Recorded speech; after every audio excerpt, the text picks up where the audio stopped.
Friends, हम start कर रहे हैं इंडियन आर्ट एंड कल्चर में पेंटिंग्स का सीरीज। और इसमें हम नितिन सिंघानिया सर की बुक है उसी से नॉलेज को एक्सट्रैक्ट करने की कोशिश करेंगे। तो इंडिया में पेंटिंग्स का जो है हिस्ट्री बहुत ही पुराना रहा है, बहुत ही ओल्ड हिस्ट्री रही है। हमेशा से हमारे यहाँ पेंटिंग्स की खूबसूरती और पेंटिंग्स को सहेजा गया है। और अगर हम देखें तो इतिहास में भी इसके कई सारे साक्ष्य मिले हैं। मुग़ल और राजपूत कोर्ट्स में भी पेंटर्स हुआ करते थे। उन्होंने मॉडर्न वर्ल्ड के जो पेंटर्स थे, जो आर्टिस्ट थे, उनकी चीज़ों को लेकर भी नए नए एक्सपेरिमेंट किए और नए नए तरह की पेंटिंग्स वर्ल्ड वाइड मिले। और जिसमें विनिंग मतलब अवार्ड विनिंग टाइप का पेंटिंग वो बनाते थे उस टाइम पे। और प्रिंसिपल्स जो थी हमारे यहाँ पेंटिंग करने की जरूर पहले पेंटिंग पेपर्स पे नहीं हुआ करते कि उस टाइम पे पेपर्स हुआ नहीं करते थे। तो पहले पेंटिंग जो इंडिया में साक्ष्य मिले उसके हिसाब से हमारे यहाँ रॉक पेंटिंग हुआ करती थी, यानी कि रॉक पत्थर या चट्टान काट के उसके अंदर दीवार की तरह बना करके उसके ऊपर पेंटिंग हुआ करती थी। और उसके जो हमें एग्जांपल्स मिलते हैं भीमबेटका, मिर्ज़ापुर, पंचमढ़ी, यहाँ से हमें इसके एग्जांपल्स और देखने को मिलते हैं। उसके अलावा पेंटेड पोएट्री का भी बहुत ज़्यादा चलन था उस टाइम पे, क्योंकि वो भी एक तरह का आर्ट ही हुआ करता था। पोएट्री मतलब मिट्टी के जो पके हुए बर्तन होते हैं उनको पोएट्री बोलते हैं। तो और उसके साक्ष्य हमको इंडस वैली सिविलाइजेशन से मिले हुए हैं।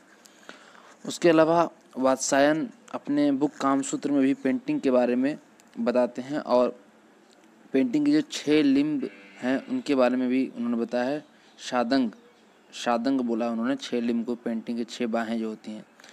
और वो क्या क्या बाहें हैं वो मैं आपको बताता हूँ। रूप भेद, प्रमनम, भाव, लवण्य योजनम, सदृश्या, वर्णिका भंग, ये जो हैं 6 लिम्ब हैं पेंटिंग के। और अगर हम देखें कि ब्राह्मणिकल बुद्धिस्ट लिटरेचर में भी पेंटिंग के बहुत सारे साक्ष्य मिले हैं। लेप्य चित्र जैसे है, मिथ्स है उसमें का, लेखा चित्र, धूलि चित्र, पर्ता चित्र, ये हम अगर बात करें बुद्धिस्ट लिटरेचर और ब्राह्मणिकल लिटरेचर में, वहाँ भी इसके वो साक्ष्य मिले हैं। और कुछ जो स्टाइल्स हैं पेंटिंग के वो मैं आपको बता देता हूँ। चौका पिटक, दिघाला पिटक, यम पिटक, ये पिटक्स हैं। ये मुद्राक्ष और विशाखदत्ता कुछ दो जो रीडर थे उन्होंने मेंशन किया था कई तरह की पेंटिंग का, या पेंटिंग को वो लोग पतास भी कहते थे, उसका मेंशन किया हुआ था डिफरेंट डिफरेंट स्टाइल में। उसी को हमने भी बताया, चौका पिटक, दिघाला पिटक और यम पिटक।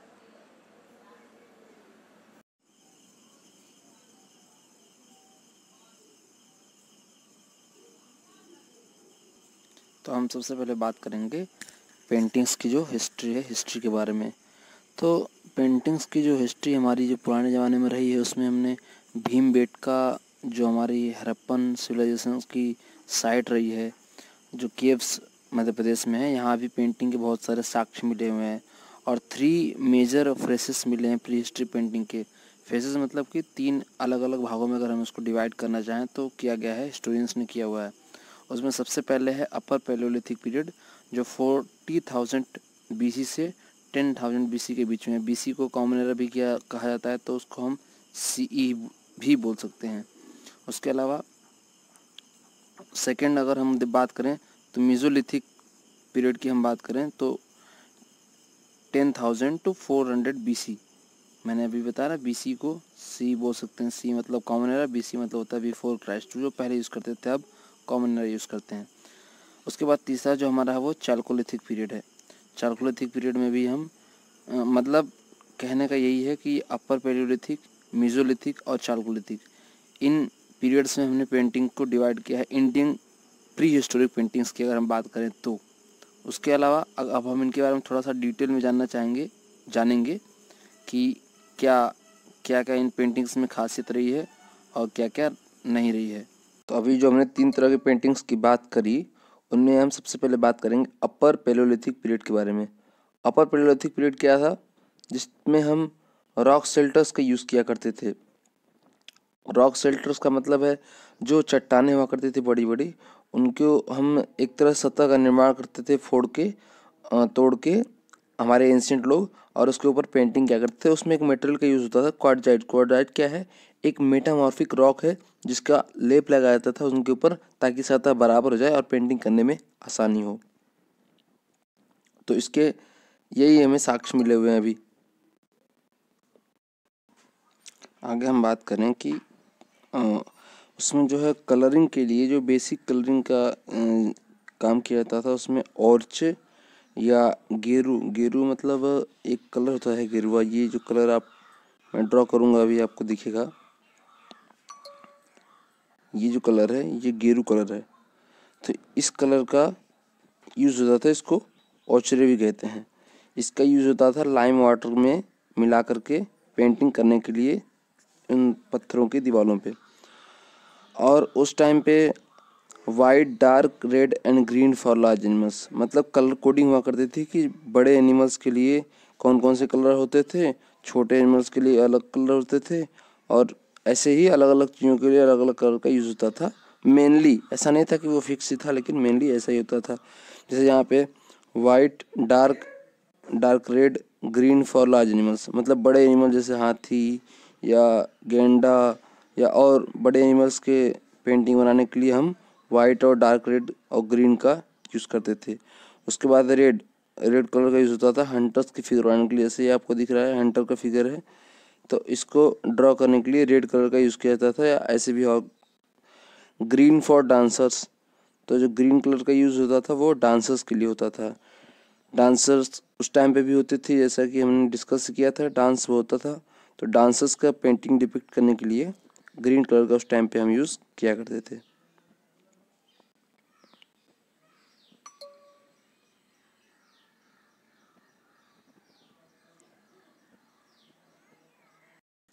अब हम बात करेंगे सबसे पहले मीज़ोलिथिक, सबसे पहले नहीं मतलब पैलियोलिथिक के बाद मीज़ोलिथिक पीरियड की बात करेंगे। उसमें देखिए क्या होता था, mainly use of red colour, जैसा कि इसमें यहाँ पे लिखा हुआ है कि रेड कलर का मेनली यूज़ किया जाता था पेंटिंग्स को डिपिक्ट करने के लिए, बनाने के लिए। और अगर हम कंपैरिजन में देखें पैलियोलिथिक पीरियड के कंपैरिजन में, तो यहाँ पे साइज स्मॉलर होती गई, यानी कि पेंटिंग्स जितनी बड़ी पैलियोलिथिक पीरियड में बनाई जाती होंगी उससे छोटे साइज में बनती गई मीज़ोलिथिक पीरियड में, यानी कि ग्रेजुअली यहाँ पे हमको साइज में डिक्रीज देखने को मिल रहा है। उसके बाद मोस्ट कॉमन जो इसमें वहाँ पे पेंटिंग हुआ करती थी वो हुआ करती थी ग्रुप हंटिंग की। ग्रुप हंटिंग की जो फोटो यहाँ पे आपको दिख रही है और ये दिख रही है, ये ऐसी पेंटिंग्स उस टाइम पे हुआ करती थी। लेकिन अभी हमें लग रहा है ये क्या पेंटिंग है, लेकिन उस टाइम पे ये एक ग्रेट वर्क ऑफ आर्ट हुआ करती थी। तो इस टाइप की पेंटिंग्स वहाँ पे बनाई जाती थी, यानी कि ग्रुप ग्रुप हंटिंग का जो है पेंटिंग बनाने का चलन उस समय आ गया था। ग्रेजिंग एक्टिविटी और राइडिंग सीन्स, इनकी भी पेंटिंग्स बनाई जाती थी। ग्रेजिंग एक्टिविटी यानी कि घास चरते हुए पशुओं का या जानवरों का, और राइडिंग यानी कि उनकी सवारी करते हुए जो मनुष्य थे उनकी पेंटिंग्स भी बनाई जाती थी। तो ये था हमारा मीज़ोलिथिक पीरियड जो 10,000 टू 4,000 BC या कॉमन एरा सी हुआ करता था। अब इसके बाद हम देखेंगे चालकोलिथिक पीरियड। चालकोलिथिक पीरियड में कैसे कैसे क्या चीज़ें यूज होती थी। तो चालकोलिथिक पीरियड तो डिफाइन नहीं किया गया है जैसे उसमें था, लेकिन इसमें चीज़ों को बताया गया उसमें क्या क्या विशेषताएं हुआ करती थी। जैसे use of green and yellow colour, यहाँ पे use of green and yellow colour मतलब कि हरे और पीले कलर का इस्तेमाल तब तक स्टार्ट हो चुका था। और उसके बाद मोस्ट ऑफ द सीन्स जो उसमें ड्रॉ की जाती थी वो बैटल सीन्स थी। बैटल सीन्स मतलब कि युद्ध के सीन, जहाँ पे लड़ाई हो रही है, सैनिक हैं और ऐसी तरह की लड़ाइयों के सीन जो है डिपिक्ट किए जाते थे, जैसे आप महाभारत और रामायण में देखते होंगे। उसके बाद कैरिंग बोस एंड एरोस, मतलब कि सैनिकों के वहाँ पे पेंटिंग बनाई जाती थी जो कि घोड़े पे सवारी करके जा रहे हैं और उनके हाथों में तलवार, तीर, धनुष और ये तलवार और अलग अलग तरह के लड़ाई के इक्विपमेंट उनके हाथ में होते थे या अस्त्र शस्त्र हुआ करते थे, ऐसे हम कह सकते हैं। ब्राह्मी स्क्रिप्ट जो अशोकन टाइम में जो पेंटिंग्स मिली हैं या गुप्तन टाइम्स में, उसमें ब्राह्मी स्क्रिप्ट का यूज़ हुआ था, मतलब कि कुछ लेख लिखने के लिए भी पेंटिंग का इस्तेमाल किया जाता था। वहाँ पे कुछ लेख लिखा जाता था, इस तरह की पेंटिंग बनाई जाती थी, लेकिन इस टाइम पे केवल ब्राह्मी स्क्रिप्ट का यूज़ होता था।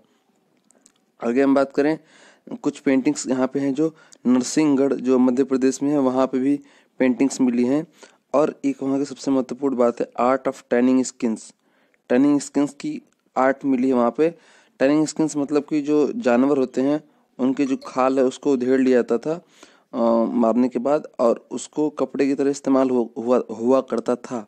तो उस तरह की उधेड़ी हुई खाल की पेंटिंग्स भी देखने को मिली है, और मेनली उसमें डियर की पेंटिंग देखने को मिलती है, क्योंकि हमने देखा है कि डियर की, या हम जानते हैं कि डियर की पेंटिंग उस टाइम पे डियर की जो स्किन को है वो वियर करते थे कपड़े की तरह, शेल्टर की तरह। उसके बाद जोगीमारा केव्स जो छत्तीसगढ़ में है, वो अराउंड 10,000 BC के टाइम पे उसका जो पेंटिंग्स का निर्माण हुआ है। और चितवाड़ा डोंगरी दुर्ग डिस्ट्रिक्ट में है एक जगह, वहाँ पे Chinese figure riding a Dunki, ये सबसे महत्वपूर्ण अगर हम कहें तो ये सबसे महत्वपूर्ण है। चितवाड़ा figure riding Chinese figure riding a donkey. एक चाइनीज़ फिगर यानी कि कोई उस टाइम पे चाइनीज़ भी इंडिया में आया करते थे घूमने के लिए, नॉलेज के लिए, तो उनकी फिगर को भी पेंटिंग्स के थ्रू यहाँ पे दर्शाया गया है। और जोगीमारा केव्स जो कि छत्तीसगढ़ में है, वो 10,000 BC के अराउंड वहाँ पे पेंटिंग की गई है। तो ये रही हमारी आज की पेंटिंग से रिलेटेड, हमने तीनों रीजन्स को डिस्कस किया है, अपर पैलियोलिथिक, मीजोलिथिक और चालकोलिथिक। होप कि you will get more knowledge from this video. Thank you so much. Thank you.